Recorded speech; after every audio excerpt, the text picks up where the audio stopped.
TJ. Brian. David Moore, Dallas Morning News. As you're here, again, kind of playoffs from this point going forward anyway with where you are, just where is the running game? And you've been through the postseason before and you know how critical that is. Just kind of where you are now, is it where you want or need it to be, or what do you need to work on there, if anything? Well, talking about the run game, I'll start with the other night. I mean, you got to give Detroit some credit. They threw a lot of stuff at us early. I wouldn't say it caught us by surprise, but I think they pressured us like 30% more than what they had been doing. So you got to give them some credit in that regard. But, it's something we're going to work on. We know the importance of it. We certainly have the ability to run the football. There's no question about that. It will be an emphasis this week. Another great challenge going up against this opponent. Again, similar styles, big and physical up front in Washington. I'm talking about, of course, the linebackers are downhill. They try to run through to take you off your combination blocks. So again, another great challenge. But for us to go where we want to go, we know how important the running game is, and it starts with us looking at it. We've evaluated it. We had a little bit extra time to look at us and what we've been over the last 4, 5, 6 weeks. And again, when you're dealing with something that's got that many moving parts, you can't really put your finger on one thing.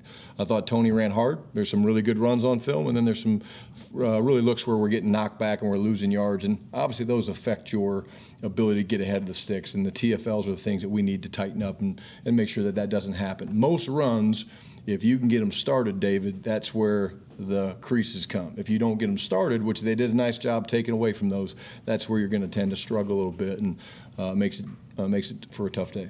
I guess that's the thing. You did have some more tackles for loss, it seems, over in December than you had for a large stretch leading up to that point. That is correct, and that's something that we've addressed. We'll continue to work on, and again, it's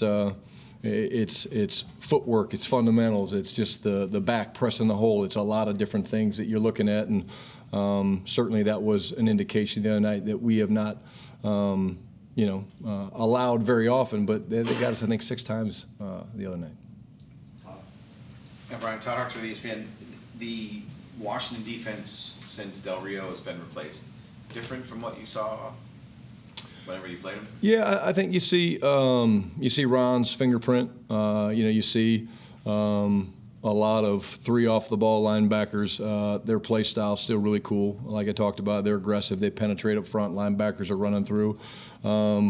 You'd see a lot of shell coverage in the back end with their safeties and corners playing a lot of quarters and things like that. They're mixing it up. They played a lot of one high yesterday against San Francisco. But you really see a focus on execution. You see a focus on making the offense go the long, hard road. And having played against Ron a lot over the past, 20 years or so, it definitely has his fingerprint. The play style is really cool to watch, and they've had some moving parts with injuries like we all go through, but playing really, really hard, and it's a little bit more, I'd say, basic in terms of he's doing what he wants to do, and he's going to focus on execution. They're really tackling really well right now. You watch them; I think they're top 10 in tackles, missed tackles, and so again. A really good opponent, really good defense, a division opponent, and again, certainly nothing that we take lightly. Michael Gallup played, I think, just 20 snaps. It was the lowest percentage in the game he's had this season. Is that a product of something wrong with him health-wise, or just the way the game went? No, just kind of the way the game goes. And, when we tag our personnels during the course of the week, we've just got different reasons that we do it. But, again, nothing to read into it. Again, MG's that guy that, just like Brandon, a couple of weeks ago you're talking about that. MG's going to make plays for us throughout the course of this week and leading into the playoffs. And, again, it's hard to spread the ball around when you got a guy that's going for 13 and 200 and whatever he went for. But, again, no, there's nothing to that. John Machado with The Athletic. On late in the first quarter, you guys are down, I think it's 3rd and 13. Dak almost gets safety, ends up throwing 92 yards to CeeDee. Just your view on that, what you thought of that play, and why it ended up working for you guys. Yeah, they all out-blitzed us. It was a cover 0 look. He was trying to throw a ball to the field, and it got a little cloudy over there based on actually the outside piece that was covering, I think it might have been the back. He was trying to get the ball pushed to Brandon, thought he could, but because it wasn't clean, the safety came free, wherever it was. I think it just speaks to Dak's strength. his competitiveness, his competitive spirit to be able to pull out of that one. He's done it before. Seattle, maybe, a couple weeks ago, same type of thing. They had him in kind of, I won't say the grasp because he would be down if it was in the grasp. But he got out, and again, the throw is what really was amazing, just because he's running to his right. You know, CeeDee's reaction was awesome, right, because that's the stuff you train, above the 2.3. But that throw and the trajectory and the ball placement was really, really cool. But, you know, they had the better call on there initially. But again, it's a cool game because of all the moving parts and the pieces, and you're not down till you're down. So really cool play by both those guys, and it kind of helped get us going a little bit. Hey Brian, Saudis, The Athletic. If I could ask a more general question, just you know, your experience on the staff with John Fossil. What have you seen from him? What's he like to work with, and his coaching style and everything? Just, you know, what kind of person is he to, I guess, just work? Absolutely unbelievable energy, contagious energy. If Bones has ever had a bad day, I've never seen it. Just, you know, he's always upbeat. He's always positive. I would say he's an amazing teacher. We deal with very, very complicated subject matters, whether your stuff, what the defense or the opponent's trying to do to you. And he has the ability to take things that are very, very complicated and break them down into the smallest details, which helps the players not only understand it and learn it, but the ability to process it, because obviously they're playing a game that moves very, very quickly and things like that.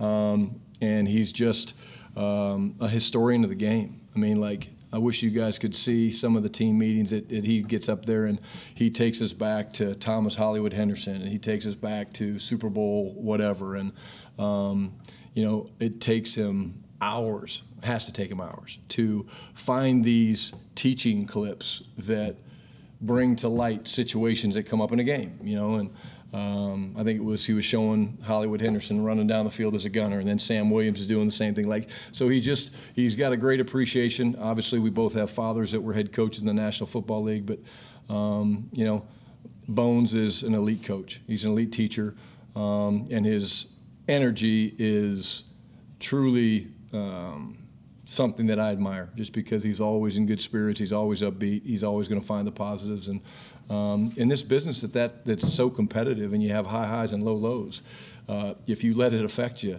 you're going to struggle. And he never lets it get to him. So just a hell of a coach. You talk about historian of the game stuff. Is there parallels that you can see when you do have, you know, the fathers that you did mention, and how that might be different from someone that doesn't have that advantage? You know, people have said that to me all the time. I think, you know, growing up on sidelines, you know, you learn more about the game by just being out there, even though you're not really paying attention. Like, let's be honest, when I was holding my dad's cord, I wasn't really paying attention. Hell, the reason you know that, because his head would get snapped back when I'd be watching something different. He'd take off running, you know. But I think just being around it and hearing the conversations, like for me, here I am in high school and probably early in my college career, and I'm hanging out at quarterback school with Joe Montana, listening to him talk about 22 Hank, which is just a famous West Coast pass principle, right? And you know, you just pick up on things, and you pick up on the players and the names. And I remember being probably 9 or 10 and literally watching. I had a reel of my dad playing with the Portland Storm, I believe, in the old, I won't say XFL, USFL or something. And it was literally like just on the old projector, and where it would go and it'd rewind. And so I just think there's opportunities created for coaches, kids, that maybe most people don't get to. Now, there's a lot of sacrifice with that as well. Being a dad now, you realize that. There's things that you miss. So you take the good with the bad. Speaking of the guy who went for 13 and 200, whatever, CeeDee was already having a career year and added a career night to it. I just wondered, from your perspective with receivers, do they have a point in that career where they're kind of knocking on the door of the elite and they break through? And do you think that's kind of what's happened with CeeDee this year? You know, the year has been phenomenal, number one.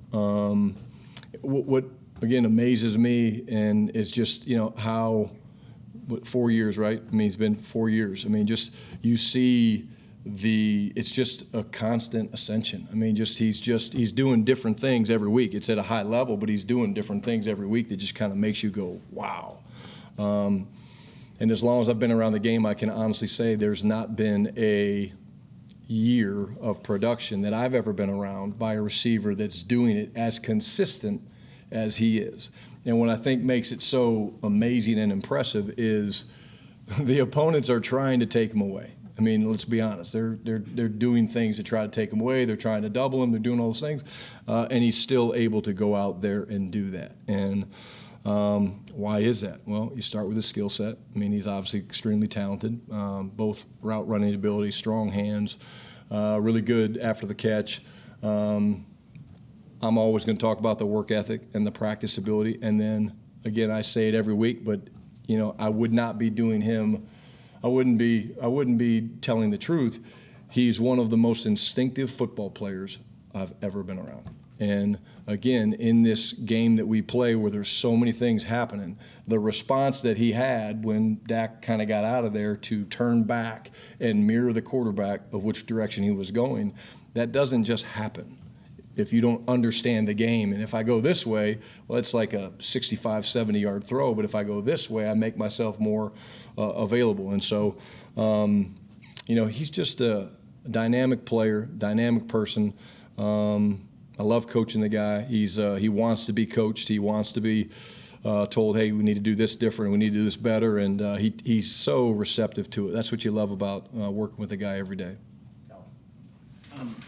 With the running game, is it perplexing because you believe you have the pieces there to get it going, even though you haven't had them there all season, like the offensive line? Is that the toughest part? Yeah, I mean, again, like I said, I think we don't have concerns about our running game. There's certainly things we need to clean up. There's no question about that. We're aware of that.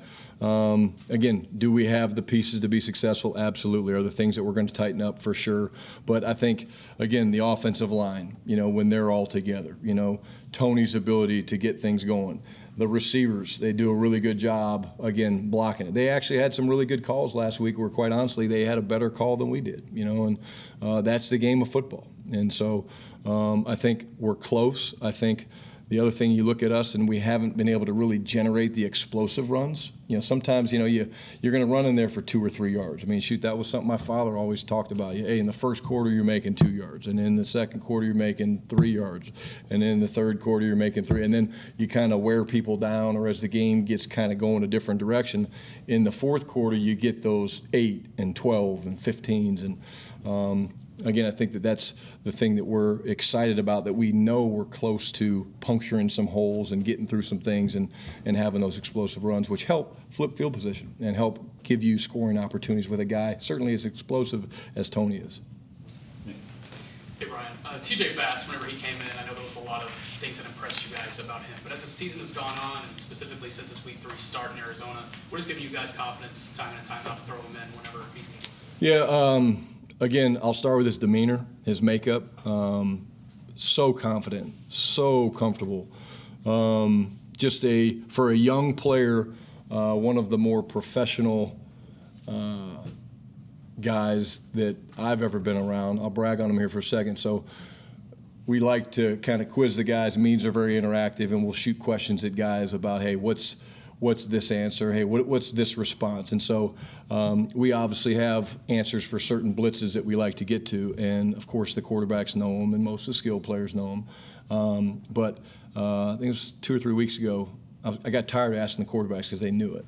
So I picked a rookie, which I always try to find a rookie to kind of ask him. And so I said, hey, TJ, what is our blitz response answer versus da-da-da? And he rattled them off, boom, boom, boom, to the point where everybody looked and they just started applauding the guy. And so here's something he doesn't need to know, okay? Because the quarterbacks tell them, hey, I want to do this, here's the solution, hey, I'm going to do this. But the fact that he knew it just speaks to his professionalism, speaks to how he pays attention. He's a sponge. And then from a physical standpoint, if you look at TJ from the lower body down, the strength and power in his lower half is really impressive. And so he's able to get matched up against really good interior linemen and strong players, and he can just really set his base and anchor and keep people on the line of scrimmage, which is a huge part of this game. Certainly in the passing game, you're trying, the way we teach it is, the interior of the line. They're responsible for setting the depth of the pocket, and then the tackles are responsible for setting the width of the pocket. And a guy like TJ that has that lower body girth, he does an unbelievable job of setting the depth to where the QBs feel like they've got all kinds of space. So I really feel like he's got a tremendous, tremendous future, and we truly never do. We never change a thing when he's been forced in there, and we really feel that way about a lot of backup linemen. Finish up with Michael. Michael Gelfing, Dallas Morning News. Brandon Cooks, what did you like most about what he did on Saturday? Something like a pretty complete performance, but for you, what stood out most? You guys see the plays. I think what I love about the guy is, if you can, watch him and how he communicates and works the sideline.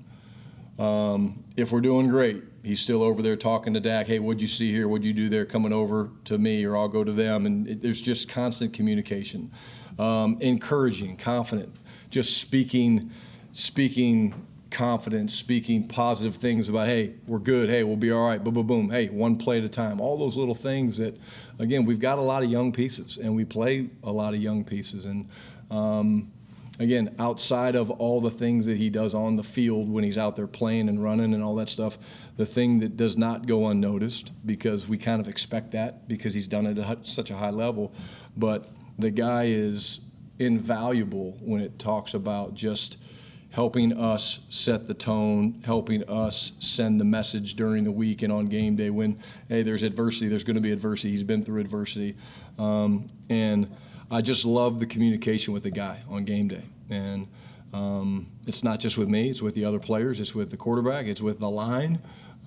He truly does work the sideline. And that's invaluable for us because his feedback is really, really accurate, which is an important part for us, because when he tells you something, to take it as, okay, hey, yeah, that's exactly what happened. And of course, the touchdown, when you look at the touchdown, right, they were playing us in man-to-man. The safety left the middle of the field, was one high safety, and he tilted to CeeDee and tried to take CeeDee away and doubled him. And so, again, that shows you when you're a good offense, okay, you guys want to take the safety and take him out of the middle field and double CeeDee. We have other players like Brandon, like Jake Ferguson, like Michael Gallup, like Jalen Tolbert that can hurt you for doing that. And so just a consistent pro. And I've said it, I'm going to say it again, one of my favorite players I've ever coached. And it's an honor to be on the same team with him. Thank you. Awesome. Thank you, guys.